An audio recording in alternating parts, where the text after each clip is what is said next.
Have you ever felt like you needed more certainty before making a decision? More information? More preparation? More proof that things would work out? What if the real issue isn't uncertainty at all, but what uncertainty makes you believe about yourself? Welcome to Breakthrough Weekly. I'm your host, Monica Pelayo. Every week, we explore the subconscious beliefs, patterns, and experiences that quietly shape how we think, feel, and show up in our lives. Because lasting change doesn't happen when we focus on the symptoms, it happens when we understand what's driving them. If you're new here, welcome. If you're returning, thank you for being back. Today's episode is titled For a Long Time, I Thought Confidence Came from Certainty. Let's begin. During my 21 years at Intel, including my time supporting the CEO office, I worked alongside stakeholders across government affairs, communications, customer teams, HR, security, and regional leadership to coordinate complex executive travel and strategic engagements around the world. Each stakeholder owned a different piece of the strategy, and my role was helping bring those moving pieces together into an executable plan. People often assume executive travel is primarily about flights, hotels, and itineraries. It isn't. Every trip started with a purpose. What business priorities were we trying to advance? Which relationships were important to strengthen? Which government officials, customers, partners, or industry leaders were important to engage? Once those priorities were identified, planning began. Communications teams explored speaking engagements and media opportunities. Government affairs focused on government relationships. Customer teams identified strategic engagements. HR coordinated employee events. Country managers and site leaders provided local expertise. Security assessed risk and logistics. As information came in, itineraries began to take shape. Meeting locations were identified, transportation routes were reviewed, visitor requirements were coordinated, schedules were built, and travel times were evaluated. Nothing about the process was static. Priorities shifted, schedules changed, meetings moved, new opportunities emerged. Uncertainty wasn't the exception, it was part of the job. One trip particularly stands out. The CEO was traveling to several countries on this trip, and at one stop, the highest priority engagement on the schedule was a meeting with the Prime Minister. Timing mattered, and punctuality was expected. The schedule had been carefully planned, flights were booked, hotels were arranged, transportation was coordinated, and a 1 hour briefing was set for that morning, covering an overview of the country and his other engagements there, along with the specific preparation he needed for the meeting with the Prime Minister. Then, during a scheduled layover, I was informed the aircraft had a mechanical issue. At first, I didn't know how long the delay would actually be. I started looking at the schedule against a few different possible delay windows because I needed to be ready to react no matter how long it ended up taking. Once the issue was resolved, the delay came out to be a little over an hour. That hour came directly out of the time we'd been planned for the CEO to land, freshen up at the hotel, and get briefed before heading to the meeting with the Prime Minister. The full briefing had been scheduled for an hour, covering the country overview and the government meeting prep together. With an hour now gone from the schedule, I knew I needed to protect at least 30 to 45 minutes specifically for the government prep, since that part was an optional regardless of how late he arrived. The country overview was the part that could flex. It could be shortened or skipped entirely if it had to be. The meeting with the Prime Minister itself couldn't be moved, so whatever else gave way, that time had to be protected. To make matters more challenging, it was 3 a.m. for the local team who was supporting and coordinating this trip. I didn't want to wake them up at that hour over something I could start working through my own. To add another layer, this was my first time coordinating a trip to this particular country. I wasn't familiar with the location, and there were safety protocols we had to be especially mindful of given where they were headed. Given the delay, I asked our private charter team to check on the airport directly to see whether a private lounge with a shower was even an option.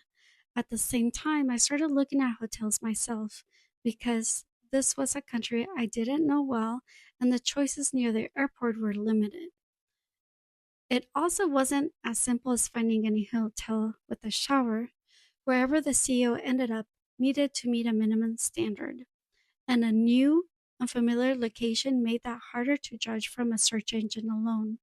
The hotel originally booked for the trip recommended by the local team was no longer the right fit either. It had made sense for the original schedule, but the delay changed the math on distance and timing.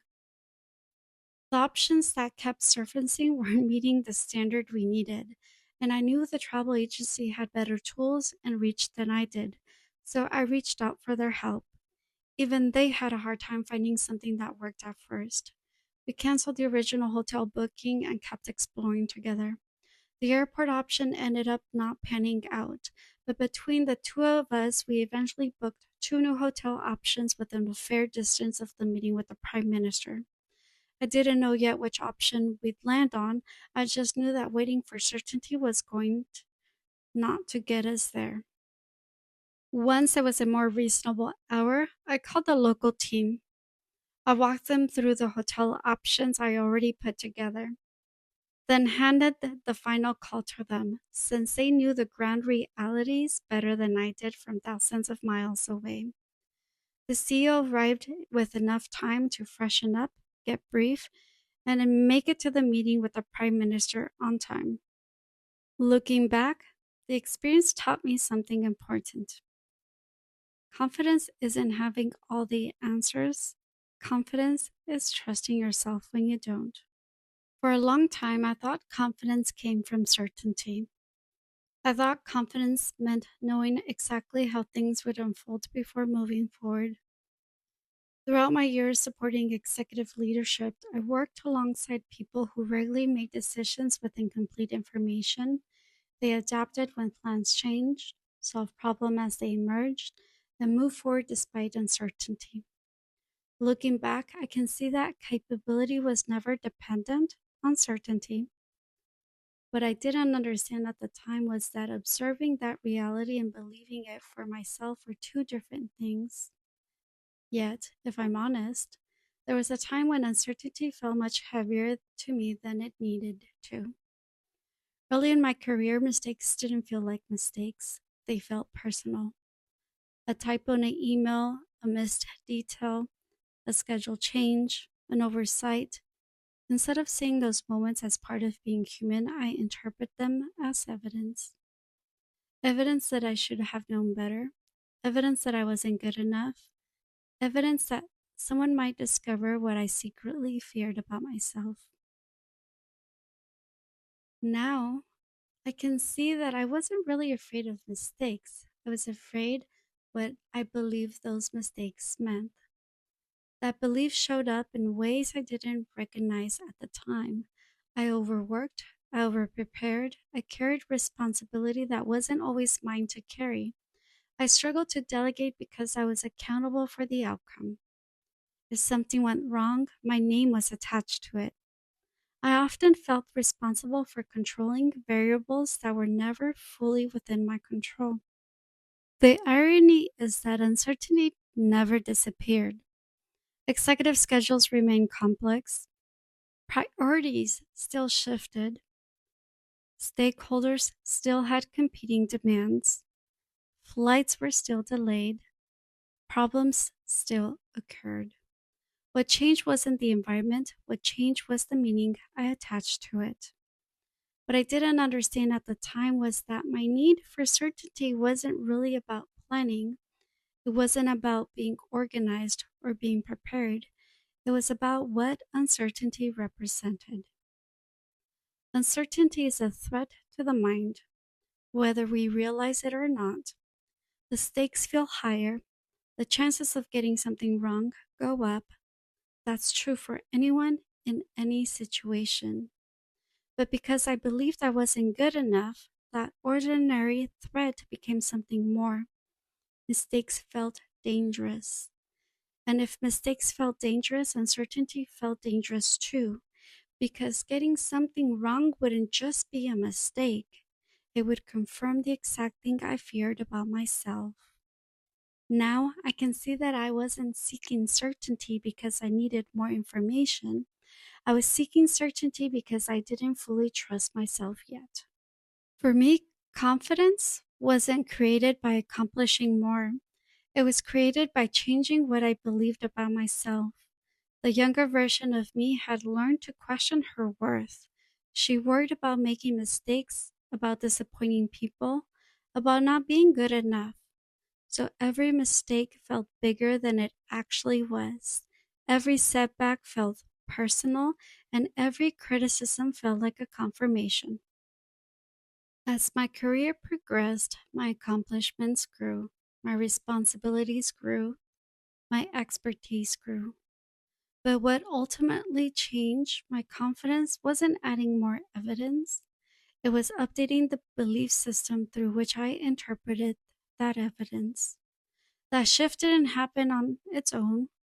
While still supporting the CEO office, I became fascinated by understanding how the mind creates beliefs, patterns, and behaviors in the first place. And that curiosity eventually led me to become certified in hypnosis. What I learned changed how I understood my own mistakes, my own fear, and eventually my own confidence. I stopped viewing mistakes as proof that I wasn't enough. I began viewing them as part of growth, part of learning, part of becoming better. I learned to give myself the same grace and compassion I so easily extended to others. And when I stopped attaching my worth to every outcome, something interesting happened. I became more confident. Not because I stopped making mistakes, but because I stopped making mistakes means something about me. I no longer needed perfection to feel valuable. I understood that my value didn't disappear when something went wrong. If anything, every challenge, every setback, and every lesson learned made me more capable than I was before. Today, when I work with clients experiencing confidence challenges, imposter syndrome, career transitions, or self worth struggles, I rarely find a lack of capability. In fact, many of them are highly accomplished professionals. What I often find are deeply rooted beliefs operating beneath the surface. Beliefs such as I'm not good enough, I don't matter, or I don't belong. What makes these beliefs so powerful is that they don't operate logically. Logically, many of the people I work with have evidence of their capability everywhere: successful careers, promotions, degrees, certifications, achievements, positive feedback, leadership experience. Yet, despite all of the evidence, they still question themselves. Why? Because the subconscious mind is constantly looking for evidence that supports what it already believes. If someone carries the belief I'm not good enough, they often minimize their accomplishments and magnify their mistakes. A promotion becomes luck, a success becomes timing, a compliment gets dismissed.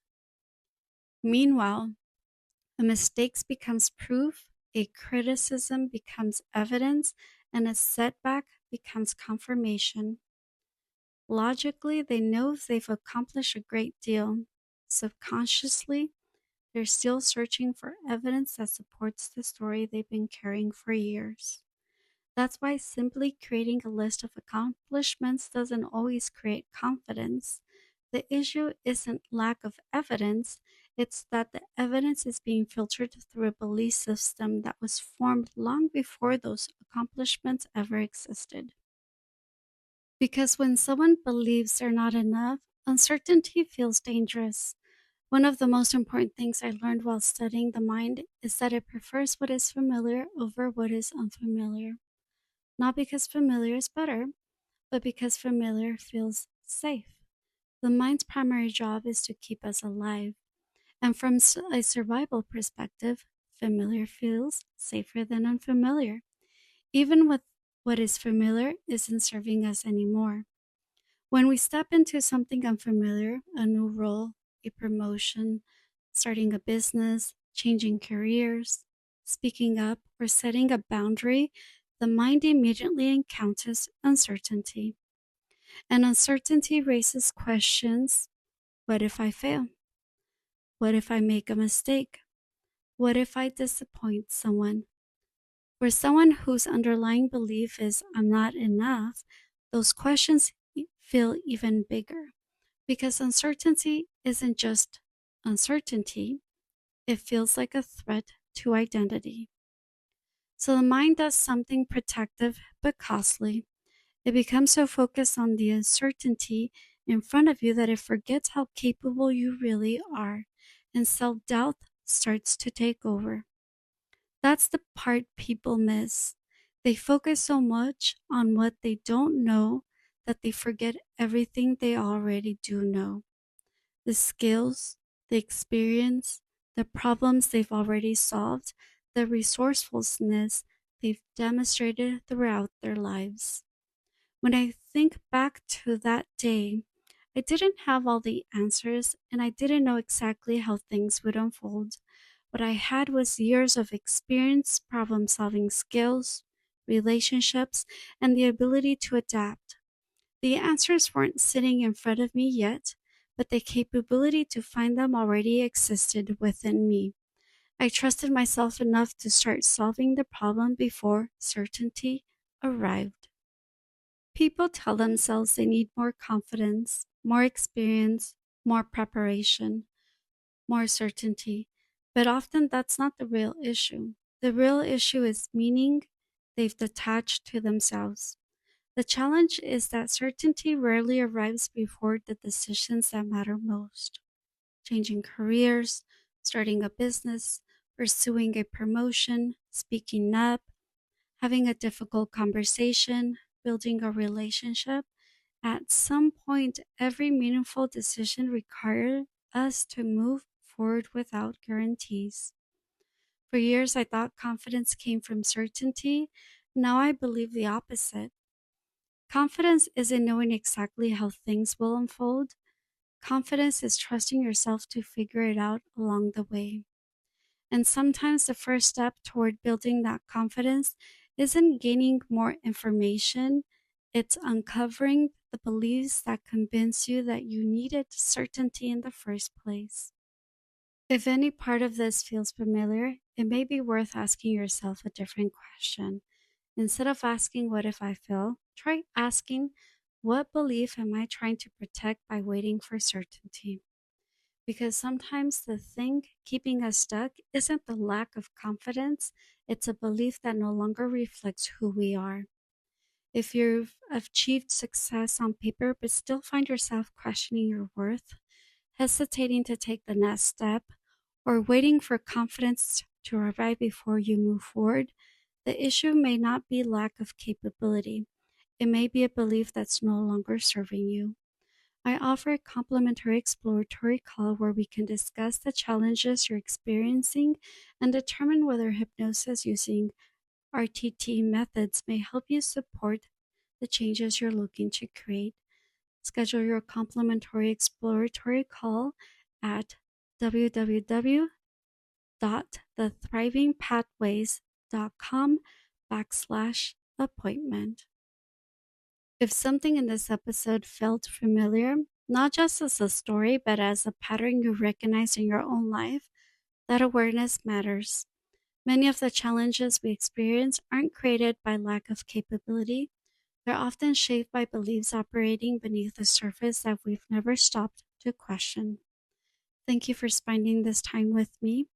If someone came to mind while you were listening, share this episode with them. And if you're ready to understand what's been driving the patterns you're experiencing, I offer complimentary exploratory calls where we can discuss your situation and determine whether hypnosis and rapid transformational therapy methods may help you support the changes you're looking to create. You can schedule a complimentary call. New episodes of Breakthrough Weekly are released every Monday. Be sure to subscribe so you don't miss the next episode. I'm Monica Pelayo, and I'll see you next time.